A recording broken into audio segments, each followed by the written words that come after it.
الحمد لله والصلاة والسلام على رسول الله وبعد.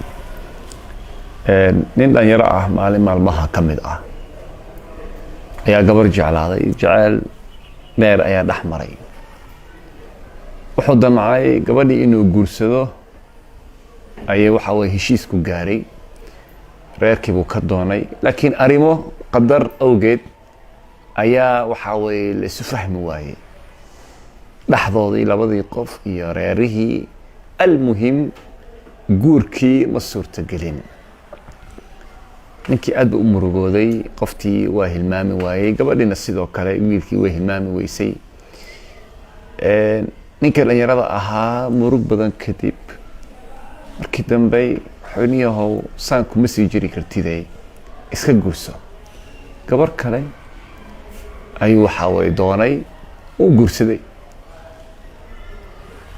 marka gabadhan dambe u guursanayay jacaylkii hore oo kale ma ah.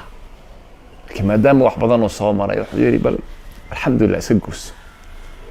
5 sano kadib 6 sano kadib guurkii dambe ninkii wuxuu yiri alxamdulillah ilaahay baa guurkii hore waagii iga reebay, waayo hadda alxamdulillah wax badan baa ii kala baxay. gabadhii waxay noqotay gabar muslimad ah oo mu'minad ah, wanaagsan, marwo wanaagsan oo akhlaaq leh, ninkeeda adeecda sida nabiga sallallahu alayhi wasallam uu sheegay. ilmaheeda waxa way si fiican u korisa. gurigii wuxuu noqday guri iimaan leh, guri islaam ah. ninkii waa nastay. kasfiir alxamdulillah. ilaahay ma hada leh waa la subxaanahu wa ta'ala iwaafajiyay gabadha inaan guursado. haddii cajalada dib aan u dhigno xoogaa oo dib loo celiyo, maalintii gabadha la yiri guurkiina ma dhici karo, gabadhii hore uu jeclaa aad buu u murugsanaa. 6 sano kadib gabadhan kale waxay noqotay gabadha ugu jecel yahay oo uusan rabin wax kale inuu waxa way ku bedeshto. waxaan ka soo wadnaa sheekada وعسى أن تكرهوا شيئا وهو خير لكم وعسى أن تحبوا شيئا وهو شر لكم. بدنا وانا laga yaabaa in badan wax badan oo aad jeceshahay inay shar ku tahay, wax badan oo aad neceb tahayna inay khayr ku tahay. macnuhu waxa weeye ilaahay tala saaro, ilaahay sudib. al-islaamu huwa al-istislaamu lillah. islaamku waxa waaye in alle subxaanahu wa tacaala sudibto oo dhahdo allo subxaanahu wa tacaala arrinkan hadduu khayr yahayna waafaji, hadduu shar yahayna allo waxa waa iga qabo. bini aadan baa tahay oo daciif baa tahay. wax badan aad doonaysay in ay kuu fulaan, hadduu alle subxaanahu wa tacaala uu kuu fulin lahaa laga yaabaa in dhibaato badan aad la kulmi lahayd. xoolaha aad raadinaysid, mansabka aad raadinaysid inay shar ku tahay baa laga yaabaa. laakiin mar kastaba qalbigaada deji. ilaahay subxaanahu wa tacaala waxaa ka baridaa waxa ugu wanaagsan iyo ugu khayrka badan. nabiga salawaatu rabbi wasalaamu calayhi ducooyinka uuna baraa ka mid ah in alle subxaanahu wa tacaala aad umuurahaada u dhibato. yaa xayu yaa qayuum biraxmatika astagiith aslix lii sha'ni kullah. ilaahu arrimahayga oo dhan ii wanaaji, adiga oge. waayo alle subxaanahu wa tacaala waa caliim.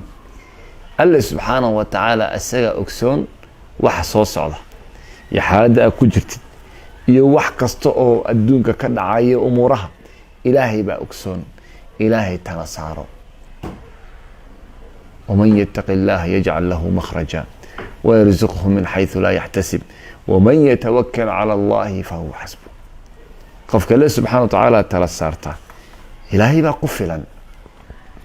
marka ilaahay baa kugu filane ha degdegin. haddaad wax heli weysid qadar allah maa shaa facal. farqiga u dhexeeya muslimka iyo qofka aan muslimka ahayn waa qadarta. yani waxyaabaha la yaabka leh waxbaad raadinaysaa oo waqti badan ku bixinaysaa, in badan markaad qarka u taagan tahay baa heli weynaysaa. qofka muslimka wuxuu leeyahay alxamdulillah ilaahay baa qadare. laga yaabaa ilaahay wax kaloo shar ah inuu iga waxa way ilaalinayay. waxbaad waxa way diidaysay, wixii baad haddana heshay oo haddana ama waxa way kugu dhacay. alxamdulillah dheh. وعسى أن تكرهوا شيئا وهو خير لكم. كمسلم قفك مؤمن نرشي سوى دقن تحي قلبي سوى دقن يحي حالكي سوى وناكسن يحي وايو أريمه سؤالن الله سبحانه وتعالى أيو أديبتها قلبي سؤالن حق الله أيو جراه تانا وحين حسوسين إسا حديث كان النبي صلوات ربي والسلام عليه عجبا لأمر المؤمن إن أمره كله خير. لا يابضنا أرنك مؤمنك أمر كيسو لنبوا خير إن أصابته سراء شكر فكان خيرا له. النبي صلى الله عليه وسلم عليه وحليه هدي قفك مسلم كمؤمن وح كفر تابطه أما وأصيب وح وناكسن شكر إلهي بك شكريا فكان خيرا له خير بواتا. وإن أصابته ضراء dhibaato iyo gaajo iyo waxa way xogaa dhib haduu taabto sabara uu sabraa fakana khayran lah. arinkaasna khayr buu yahay maxayni amar arinka mu'minka labadaba khayr markastaba khayr buu yahay. marna wixii uu helay oo khayr wuxuu leeyahay alxamdulillaah waa farxaya. marna wixii uu heli waayay oo dhibaato ama ku dhacay صبر وصبر وحلا الحمد لله إلهي وحكا خير بدن كيني مكا نعلل نفسنا بعسى عسى أن يكون خيرا عسى إن الله سبحانه وتعالى أرين كان أنسان كدغو لغيها بإن الله سبحانه وتعالى أرين كان وحوي كدغو أرين وناكسن مركز طب إلهي تلا صارو إلهينا سبحانه وتعالى أرين ما هذا وكفر ذن توفيق الله نوفجي يا خيرك يا وناجا أدى أمها سنتين والسلام عليكم ورحمة الله وبركاته.